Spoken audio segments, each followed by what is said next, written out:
स्थानम आगम में कहा गया है।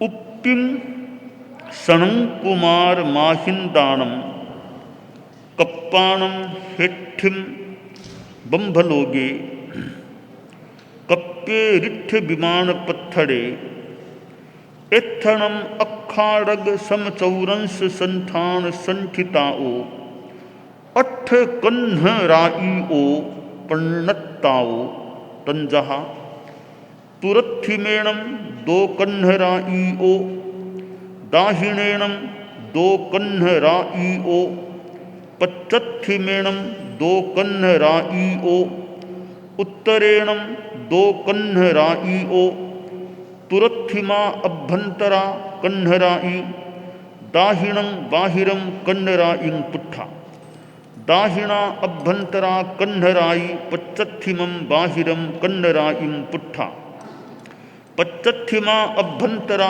कन्नराई उत्तरं बाहिरं कन्नराईं पुट्ठा उत्तरा अभ्यंतरा कन्नराई पुरत्थिमं बाहिरं कन्नराईं पुट्ठा पुरत्थिम पच्चत्थिमिल्लाओ बाहिराओ दो कन्नराईओ थलंसाओ उत्तर दाहिणाओ बाहिराओ दो कन्नराईओ तंसाओ सब्बाओ भी णम अभ्यंतर कन्नराईओ चौरंसाओ एताशीणम अट्ठन्नम कन्नराईणम अट्ठनाम ध्यज्जा पन्नत्ता तंजहा कन्नराईतिवा मेहराईतिवा मघातिवा माघवतीतिवा वात फलिहेतिवा वात पलिखो भेतिवा देव फलिहेतिवा देव पलिखो भेतिवा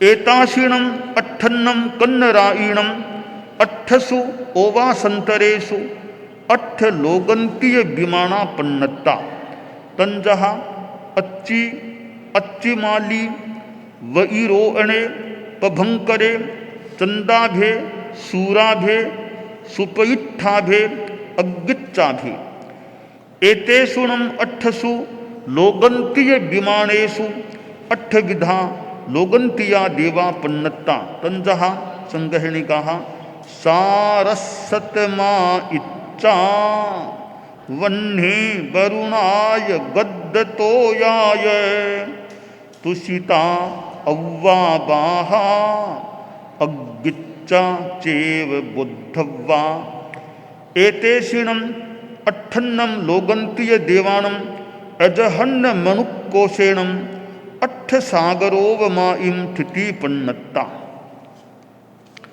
शास्त्र में सृष्टि की एक बात बताई गई है। सृष्टि में क्या क्या चीजें हैं, उनमें एक विशिष्ट चीज जो सृष्टि में स्थित है ऐसा बताया गया है। एक चीज है कृष्ण राज्य, नाम है कृष्ण राज्य। आगम में दो चीजें बताई जाती हैं, एक तमस्काय और दूसरी है कृष्ण राज्य। तमस्काय भी एक ऐसी सी एक चीज है, अभी यहाँ पर तमस्काय की चर्चा नहीं की गई इस प्रकरण में। यहाँ कृष्ण राज्य की चर्चा की गई है। शास्त्रकार ने संक्षेप में कृष्ण राज्य क्या है यह बताने का मानो प्रयास किया है। पहली बात है कृष्ण राज्य क्या चीज है, कि कृष्ण राज्य है वो एक काले पुद्गलों की पंक्तियां हैं, काले पुद्गलों की पंक्तियां। तो उसको कृष्ण राज्य, राज्य यानी पंक्ति, कृष्ण यानी काली, काली काली पंक्तियां हैं।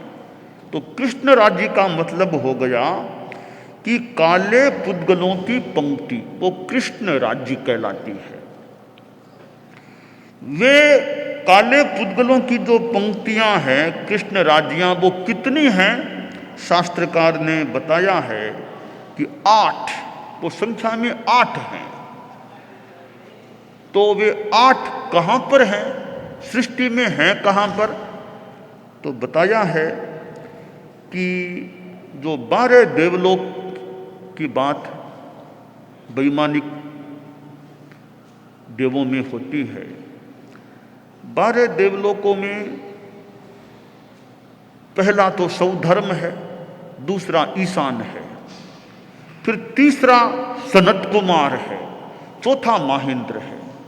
तो जो सनत कुमार और महेंद्र ये देवलोक हैं, उनके भी ऊपर 5वां देवलोक जो है ब्रह्म, तो ये तीसरा चौथा फिर ऊपर 5वां देवलोक। तो तीसरे चौथे के तो ऊपर और 5वें के नीचे का जो स्थान है, वहां वहां रिष्ट विमान का प्रस्तुत बताया गया है। वहां के अखाड़े के समान समचतुरस्र चतुष्कोण संस्थान वाली ये 8 कृष्ण राज्यां हैं। तीसरे चौथे देवलोक के ऊपर, 5वें के नीचे जो रिष्ट विमान का प्रस्तुत, उधर वो 8 कृष्ण राज्यां बताई गई हैं। अब वे 8 कृष्ण राज्यां है, वो कैसे कैसे स्थित है, थोड़ा संक्षेप में बताया गया है कि पूर्व में 2 हैं, दक्षिण में 2 हैं, पश्चिम में 2 हैं, उत्तर में 2 हैं। यूं 2-2-2-2 कर 8 कृष्ण राज्यां हो जाती हैं। अब वो कैसे स्थित है उसकी भी थोड़ी जानकारी दी गई है कि पूर्व की आभ्यंतर कृष्ण राज्य दक्षिण की बाह्य कृष्ण राज्य से स्पृष्ट है, क्योंकि पूर्व दक्षिण तो पास पास हो गया ना। तो पूर्व की आभ्यंतर कृष्ण राज्य दक्षिण की बाह्य कृष्ण राज्य से स्पृष्ट है, और दक्षिण की आभ्यंतर कृष्ण राज्य पश्चिम की बाह्य कृष्ण राज्य से स्पृष्ट है। पश्चिम की आभ्यंतर कृष्ण राज्य उत्तर की बाह्य कृष्ण राज्य से स्पृष्ट है। उत्तर की आभ्यंतर कृष्ण राज्य पूर्व की बाह्य कृष्ण राज्य से स्पृष्ट है। पूर्व और पश्चिम की बाह्य 2 कृष्ण राज्यां षटकोण होती है, 6 कोण वाली षटकोण है। यानी आकार, क्या आकार बता रहे हैं कि वे षटकोण हैं। पूर्व और पश्चिम की बाह्य 2 कृष्ण राज्यां षटकोण वाली हैं। उत्तर और दक्षिण की बाह्य 2 कृष्ण राज्यां त्रिकोण वाली हैं। समस्त आभ्यंतर कृष्ण राज्यां चतुष्कोण वाली हैं। यह इनकी बनावट के बारे में षटकोण, त्रिकोण, चतुष्कोण बनावट बताई गई है। अब कृष्ण राज्य, इन 8 कृष्ण राज्यों के 8 नाम हैं। नंबर 1 कृष्ण राज्य, नंबर 2 मेघ राज्य, नंबर 3 मघा, नंबर 4 मागवती, नंबर 5 वात परिघ, नंबर 6 वात परिक्षोभ, नंबर 7 देव परिघ और नंबर 8 देव परिक्षोभ। ये 8 नाम हैं इनके। अब जो ये 8 कृष्ण राज्यां हैं, इन 8 कृष्ण राज्यों के 8 अवकाशांतर हैं। बीच में जो खाली स्थान है बीच में, उनमें 8 लोकांतिक विमान हैं। वो देवों के विमान हैं। वो कौन से हैं 8? अर्ची, अर्चिमाली, वैरोचन, प्रभंकर, चंद्राभ, सूराभ, सुप्रतिष्ठाभ, अग्न्यर्चाभ। ये 8 लोकांतिक विमान हैं। इन 8 लोकांतिक विमानों में 8 प्रकार के लोकांतिक देव निवास करते हैं, देव हैं। वे देव, उनके नाम सारस्वत 1, आदित्य 2, वन्नी 3, चौथा वरुण, 5वां गर्दतोय, 6ठा तुषित, 7वां अव्याबाद, 8वां अग्न्यर्च। इन 8 लोकांतिक विमानों में 8 प्रकार के लोकांतिक देव हैं। सारस्वत, आदित्यों 8 नाम बताए हैं। अब जो लोकांतिक वैसे संख्या में 9 होते हैं, क्योंकि ये 8 की संख्या वाला यहाँ है कुल 9, यहाँ ये 8 अवकाशांतरों में 8 है, एक और अलग है। ये 8 हैं, कुल 9 होते हैं। यहाँ इन 8 लोकांतिक देवों की जघन्य और उत्कृष्ट स्थिति 8 सागरोपम की है। तो यहाँ ये 2 बातें बता दी गई हैं। एक तो 8 कृष्ण राज्यां जो हैं, ये एक बहुत विशेष विषय है कि ज्ञानियों ने अपने ज्ञान से कैसे सृष्टि को देखा है, कैसे सृष्टि की स्थिति है। इस सृष्टि की एक बात कृष्ण राज्य की बता दी गई है। और दूसरी बात है कि वहां वो लोकांतिक देवों का निवास स्थान भी अवकाशांतरों में बताया गया 8 का। तो वे जो देव हैं उनकी आयुष्य की स्थिति भी न कम न ज्यादा बराबर 8 सागरोपम की है। हमें अब यह ध्यान देना चाहिए कि कृष्ण राज्य जो एक ऊपर स्थित काले काले पुद्गलों की पंक्तियों वाली चीज है, और उधर वो देवों के स्थान भी हैं, यह संसार है। इस संसार में यह जीव कभी देवलोक में चला जाता है, कभी कृष्ण राज्य के परिपार्श्व में भी जा सकता है, कभी नरक में जा सकता है, कभी त्रियंश गति में, कभी मनुष्य गति में। इस प्रकार यह जीव आत्मा किस प्रकार भ्रमण करता है। और ऐसे जीव भी हैं जो आज तक त्रियंश गति से बाहर आए ही नहीं। ऐसे जीव भी अनंत जो आज तक त्रियंश गति में वनस्पति काल में ही हैं, कभी बाहर आने का मौका ही नहीं मिला उनको। तो ऐसे जीव भी हैं जो अनेक गतियों में, नरक, त्रियंश, मनुष्य, देव में भ्रमण करने वाले भी हैं। अव्यवहार राशि के जीव हैं, वे तो अलग अलग गतियों में जाते ही नहीं, उनका तो जमा जमाया अभी स्थान है, बस वनस्पति काय में जमे जमाए हैं।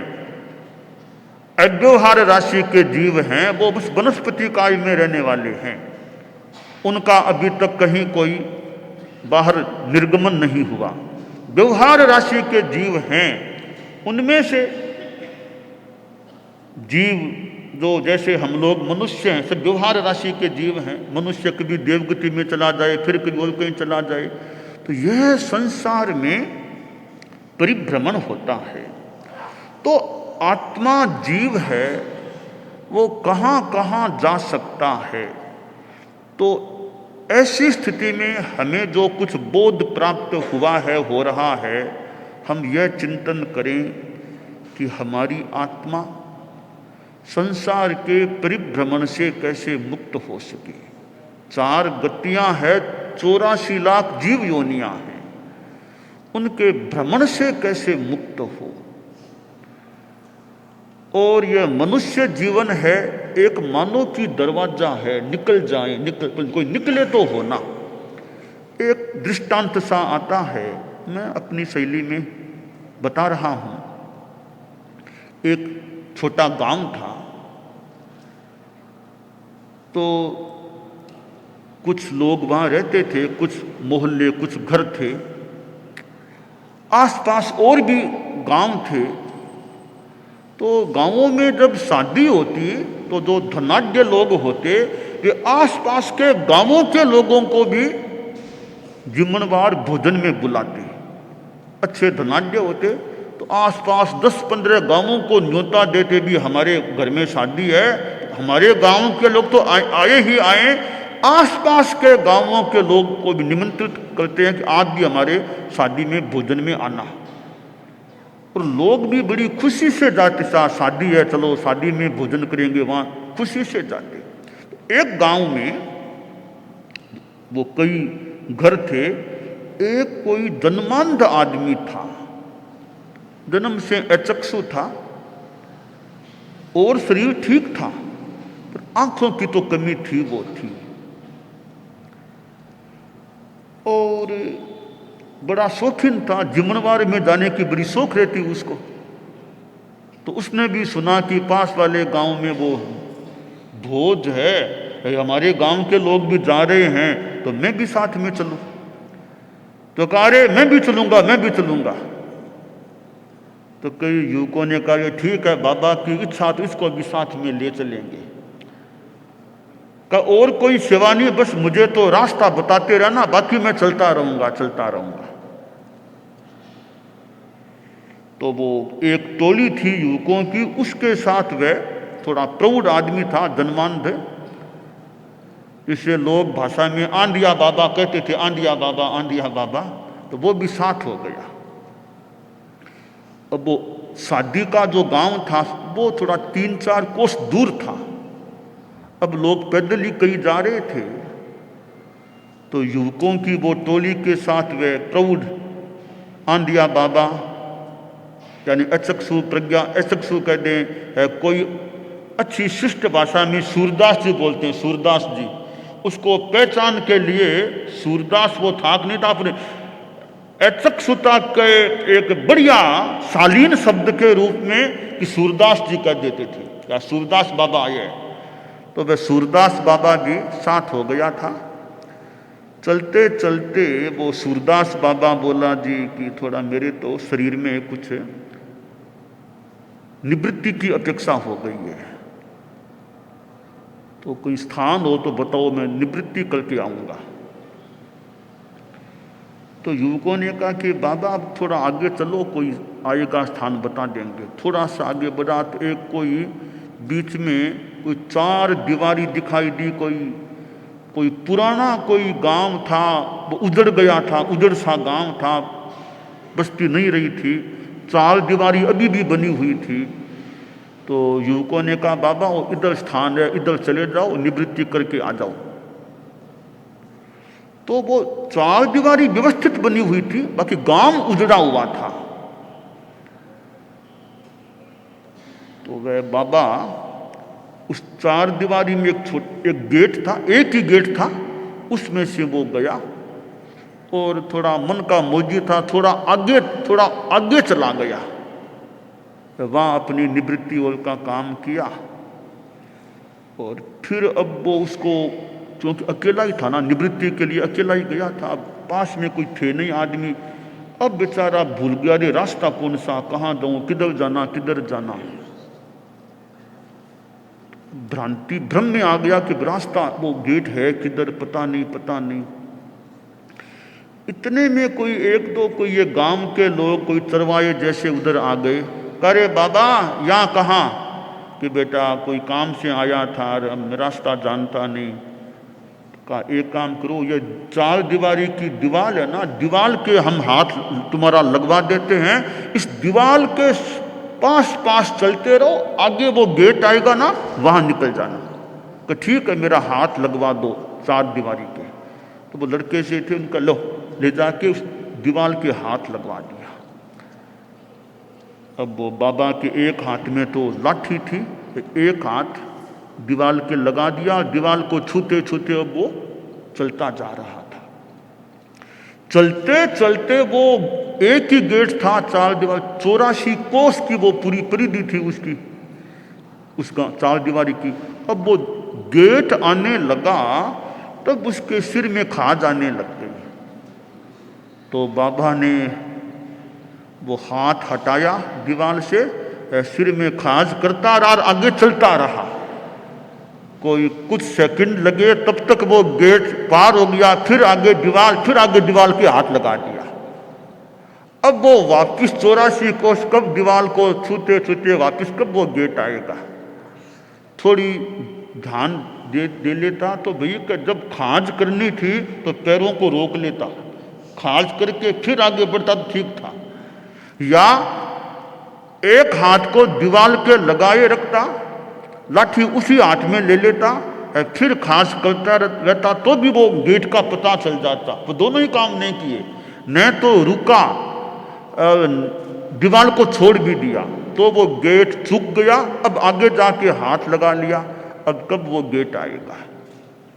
इसी प्रकार यह मनुष्य जीवन है, एक गेट है निकलने का, संसार से निकलने का दरवाजा है। पर सामान्य आदमी, थोड़ा मोहग्रस्त आदमी जो है, ये गेट तो मिल गया, पर इसमें भी आत्मा के बारे में, धर्म के बारे में, संसार भ्रमण के बारे में सोचता नहीं। कोई सामान्य जीवन जी लेता है और धर्म धर्म कुछ नहीं, तो एक बार ये गेट चला गया आगे, फिर अगली गति में गया, और वापिस यह दरवाज़ा कब आएगा? जैसे वो सूरदास बाबा के लिए वापिस गेट आना मुश्किल हो गया, वैसे अब वापिस यह मनुष्य गति का मिले न मिले, कब मिले, कई बातें हैं। तो जो अभी गेट हाथ में आया हुआ है, इस गेट से निकलने का प्रयास करें कि ये 84 लाख का वो 4 दीवारी की एरिया थी, या 84 कोस की, या 84 लाख जीव योनियों का है, जंगल कह दें कुछ भी, यह मनुष्य योनि जन्म एक द्वार है। इसमें से अब निकलने का धर्म के द्वारा, साधना के द्वारा, संसार रूपी इस उजड़े हुए गांव से, एरिया से निकलने का प्रयास करना चाहिए। अब प्रयास कैसे हो? आदमी साधना करे, त्याग तपस्या का पथ ले, तो संसार के इस गेट से पार होकर के मोक्ष की ओर आगे बढ़ा जा सकता है, मोक्ष को प्राप्त किया जा सकता है। और मनुष्य जीवन को पाकर भी जो धर्म कुछ नहीं, भोग पाप में, व्यसनों में, आदि आदि में रचा पचा रहे, तो यह दरवाजा पार हो जाएगा, फिर क्या होगा? अब आदमी को सोने का थाल मिल जाए, किसी को स्वर्ण गोल्डन सोने का थाल मिल जाए, बहुत बढ़िया चीज़ है, कीमती चीज़ है सोने का थाल। वो आदमी क्या करता है? सोने के थाल में खाना नहीं खाता, न किसी अतिथि को सोने के थाल में खाना खिलाता, घर का कूड़ा करकट साफ करके सोने के थाल में इकट्ठा करके फिर ले जाकर बाहर फेंकता है।